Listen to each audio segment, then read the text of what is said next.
ஆண்டவருக்கு புகழ்ச்சி பாடல் சங்கீதம் 94. வாருங்கள், ஆண்டவருக்கு புகழ் பாடுவோம். மீட்பளிக்கும் பாறையாம் அவருக்கு அக்களிப்புடன் புகழ் பாடுவோம்.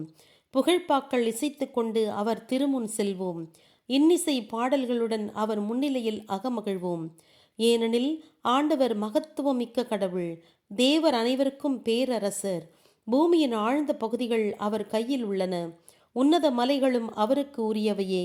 கடலும் அவருடையதே, அவரே அதை படைத்தவர். உலர்ந்த தரையும் அவருடையது, அவர் கரங்களை அதை உருவாக்கின. வாருங்கள், ஆராதிப்போம், தண்டனிடுவோம், வணங்குவோம். நம்மை படைத்த ஆண்டவர் முன் முழந்தாளிடுவோம். அவரே நம் கடவுள், நாமும் அவரால் மேய்க்கப்படும் மக்கள், அவர் அரவணைப்பில் உள்ள மந்தை.